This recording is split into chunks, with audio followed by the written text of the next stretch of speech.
Johnny Harris is a YouTuber or a journalist or both. I'm actually quite a fan of Johnny Harris's, but as anyone who's a sports fan knows, just because you're a fan of someone doesn't mean they're always very accurate. I am, of course, referring to Johnny Harris's recently uploaded video about the Israel-Hamas war, and I would like to go through at least some of the problems in the video and show you guys basically what's the history behind it and what some of the fallacies in the video might be. But as happens when outsiders draw lines on old land, there was a problem here.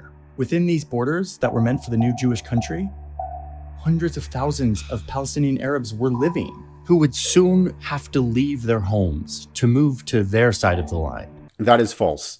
The Palestinian Arabs living on land that was designated for the Jews were not supposed to leave their houses. The reason that they did leave their houses was that war broke out. And Johnny Harris states that war broke out. He fails to state that the reason that war broke out is because the Arabs attacked the newly formed state, the Arab countries, and also the Arabs inside of Palestine, Israel. Even before the Arab armies marched in, there was civil war in which the Arabs started attacking the Jews.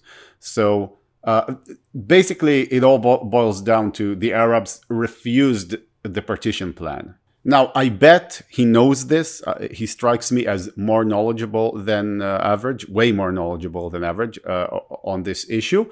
He must have either thought it was not interesting or, I don't know, it was trying to be concise. I don't know, but I think it's quite critical to understand that there was resistance to the very idea of a Jewish state being born in the area. Number one, the very foundation of the Israeli country is for security of the Jewish people after nearly 2,000 years of persecution.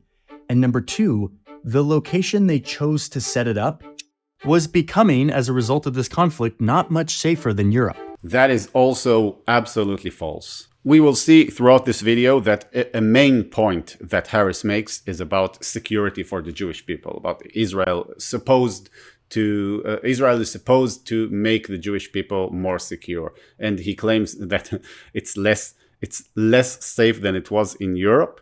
So first of all, most Jews living in Israel today are not descended from Europe. They're actually descended from the Arab countries, and they fled these countries for obvious reasons, because of the enormous hostility of the Arab and Muslim worlds towards Jews that started pretty early, but became even worse upon the founding of the State of Israel. Second, again, Israel is not less safe than Europe was for Jews. The 7th of October, 2023, was the worst day for Jews since the Holocaust, basically. But the Holocaust is the equivalent of 13 and a half years of a 7th of October happening every day. Okay? So it's orders of magnitude different. So saying that Jews are less safe in Israel, like because of its location and whatever, than they were in Europe is simply not true. And even if you were to ignore the Holocaust, there are basically centuries of pogroms and persecution, and there are many cases of mass violence against Jews that were way worse than the 7th of October. So no, Israel is not less safe for Jews than Europe was, even if you count the 7th of October. However, it is probably true that if Israel were to be defeated one day by one of its Islamist terrorist neighbors, the Holocaust might look like a joke in comparison. So that much is true. So that's why Israel should be and is very anxious, you might say, about its security and about the way that it perceives the world around it. Now, the 7th of October was a huge security failure, obviously, but again, even with that happening, Jews there are not less safe than they were historically in Europe. So this occupation starts in 1967, and it goes on for decades, till eventually The Palestinians living here can't handle it anymore, and they start fighting back. Another important thing that happens around the same time down in the occupied Gaza Strip is that a new movement forms, promising to fight back against this occupation, calling for the destruction of Israel. The group is called Hamas. Okay, so here we have another problem. Harris goes on to describe the First Intifada. He doesn't do a terrible job, I have to say. But here's the problem. He describes the Intifada as an uprising against occupation, basically, that the Palestinians were tired of the Israeli occupation. But then he goes on to say that during the Intifada, Hamas, the terrorist organization, which was responsible for October the 7th, came into existence. And it came into existence with the goal of destroying Israel, basically. That's true, okay? But the problem is that Harris makes it seem like it was like this new idea that, it was so bad for the Palestinians that Hamas, that the organization to destroy Israel was born, that they had so much, they were so fed up with it, that finally the idea was born that maybe we should destroy Israel. Now, that's not accurate at all. In fact, during this time, pretty much all Palestinian resistance wings, including Fatah, which is today running the Palestinian Authority, the PA, they were all for the extermination of the state of Israel. Okay, it wasn't making it seem like, Hamas was born and it was made to destroy Israel. That's not a big deal. All Palestinian organizations were at that time aimed at destroying Israel. And many Israelis would say that even today, the Palestinian organizations are meant to destroy Israel, although some would not admit it. Okay, but back then they would admit it full-heartedly. So making it seem like it was like this new idea in response to Israeli occupation, that's not true. Actually, the reason for the 48 war and the 47 civil war in Palestine was so that the Arabs can destroy Israel. This was a big deal for this conflict. Like, both sides were talking to each other and coming to agreements that was giving authority to the Palestinians. But another theme of the story is that hardliners can use violence to derail peace. And that's exactly what happened here. Right-wing Israelis start holding rallies. Okay, so Harris goes on to describe the Oslo Accords and the peace process between Israel and the Palestinians. The peace process was actually derailed mostly by suicide bombers, basically, bus bombings carried out by the Palestinian factions, mostly Hamas. This, of course, served to turn the Israeli public opinion further against the peace process, which led to the right-wing government, basically Netanyahu winning his first elections. Even though the elections were pretty much served on a silver platter to the left, because their prime minister just got assassinated. Netanyahu is a key figure in this story because his worldview embodies a way of thinking that has taken root in Israel in recent years. The idea that the only way to give true security to the Jewish people is by doing whatever is necessary to stop the Palestinians from having a state anywhere in these borders. Is that not a defensible belief? I mean, I wouldn't know if I 100% agree with it, okay? But you have to at least grant that it is defensible. The belief that it's not a good idea for a hostile population to start a state that has the ability to fight you and hurt you right next to your major population center, I think it's a defensible notion, okay? I wouldn't say if I 100% agree with it, but it's defensible. You can't just say it like it's some absurd thought that someone had, like, it's so crazy to think that some people don't want to have a Palestinian state. I don't think it's crazy at all. I think it's completely defensible, at least how things are now. And back during the Oslo Accords, when Hamas was carrying out suicide bombings against Israel, Arafat, which was the leader of the PA, he didn't stop it. He didn't crack down on it. Why? Because he knew that he would lose popular support if he were to do it. Okay, because the Palestinians broadly supported these actions, and then the Israeli right was saying like, well, they support it, so we obviously don't really have a partner for peace here. Maybe we shouldn't negotiate with these people. It could be dangerous for us. And it's defensible. It's a defensible notion. When he becomes the prime minister a couple decades later, he spends his term sabotaging the peace accords that his predecessor had worked so hard to create. That's not accurate. Again, Netanyahu's first government actually collapsed because of the peace process.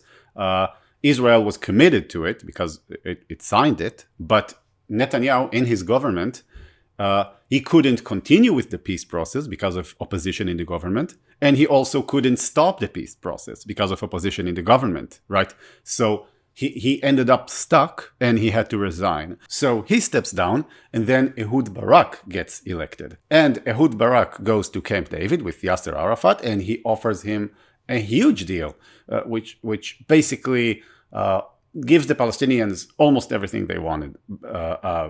It would be hard for them to get a better deal.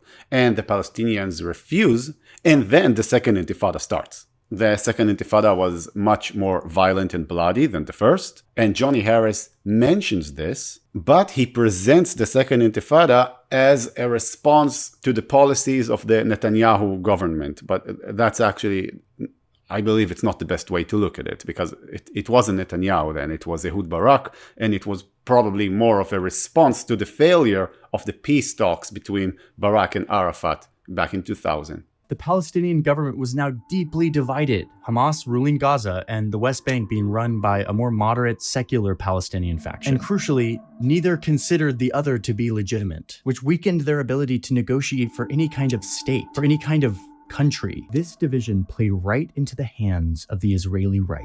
So now we get to Johnny Harris's main claim, which is that there is some sort of symbiotic relationship between Hamas and the Israeli right, since the Israeli right uses Hamas to justify its treatment of the Palestinians and its approach to the Palestinians, and Hamas uses the Israeli right in order to justify its resistance to Israel. And this is where we get to this paradoxical alignment, almost alliance, between Benjamin Netanyahu and Hamas, the enemy of Israel. As long as Hamas held control over the Gaza Strip, the Palestinian cause would remain weak and divided. This is a fallacy, actually. I will give you an example, okay?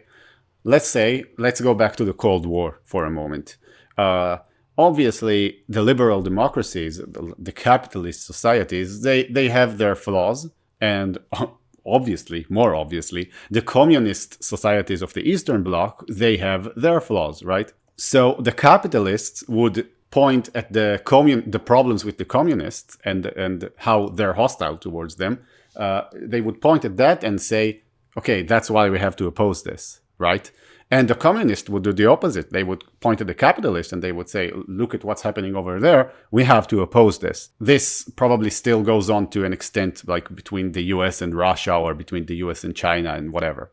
So just because two factions are opposed to one another and they use this opposition to feed themselves, that doesn't mean that they're, I guess in like an ideological sense, they complete each other in some twisted way, but they can't be said to have an alliance. Okay, the US and the Soviet Russia were not allied with each other. The Nazis used propaganda when they were at war with the Soviets, and the Soviets used propaganda when they were at war with the Nazis. But you can't say that they... What are you going to say, that they were actually friends? Obviously, it's an absurd statement.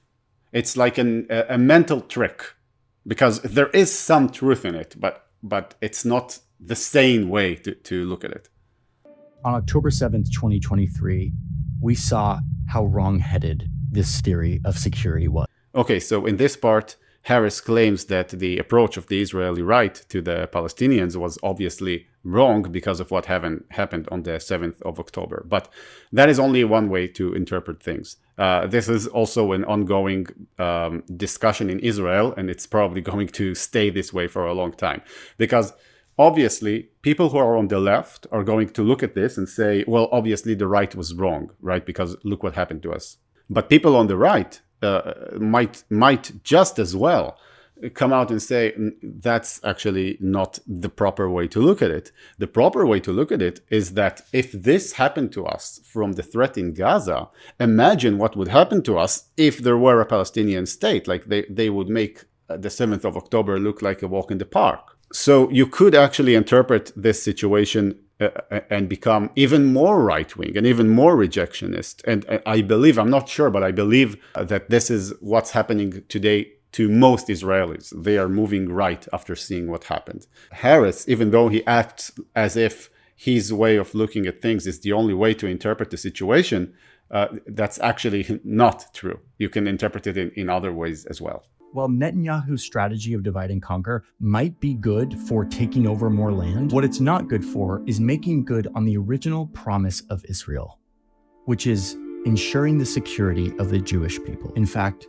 his strategy has produced exactly the opposite. False. Again, Israel, even taking into account the 7th of October, which was a terrible thing, is still the safest place in history, basically, I would assume, for Jews. And in order to keep it that way, to keep Israel safe for Jews, Harris suggests basically that that Israel should, I don't know, be more lenient with the Palestinians. Now, that may be true, okay? But that's not the only way to interpret things. You might also interpret things in a manner that would require Israel to be more strict with the Palestinians so that what happened on the 7th of October could never happen again. Anyways, that's what I have for you today. I hope you found this helpful, and see you later.